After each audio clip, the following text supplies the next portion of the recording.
ప్రజలు అనుకున్నారు, ఈయనేం రాజు, ఏం రాజు ఈ రాజు, 3 మేకులు కొడితే పీక్కోలేకపోతున్నాడు, ఏం రాజు అని అనుకుంటున్నారు.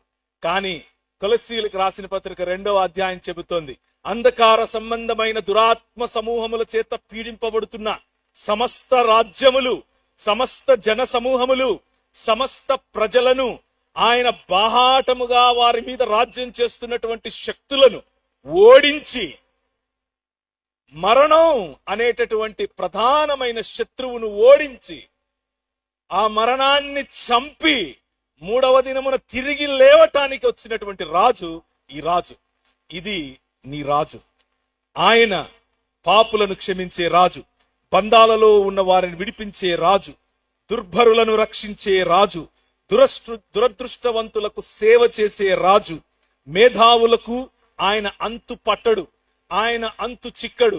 మేధావులు వారికి ఉన్నటువంటి జ్ఞానం అంతా పోసి అర్థం చేసుకోవాలనుకున్నారు, అర్థం అవ్వలేదు. రాజులు చేతకాక చేయి కడుక్కున్నారు, నా వల్ల కాదు, బిహోల్డ్ ద మ్యాన్ అని అన్నారు. ఇదిగో మనుష్య కుమారుడు అని పిలిచారు. దానియేలుకు కనిపించిన రాజు ఈ రాజు. పగటిలో మేఘస్తంభముగా వచ్చిన రాజు నీ రాజు. రాత్రిలో అగ్నిస్తంభముగా నిలబడిన రాజు నీ రాజు. పొత్తి గుడ్డలలో చిన్న బాలుడి వలె ఈ రోజు క్రిస్మస్ ను ప్రకటించేంత చిన్న రాజు కాదు ఈ రాజు. ఆనాడు మొదలైన రాజు, వాక్యమనే ఖడ్గము చేత ప్రపంచాన్ని నూతనపరుస్తున్నటువంటి రాజు, క్రొత్త ఆకాశము క్రొత్త భూమిని స్థాపిస్తున్నటువంటి రాజు.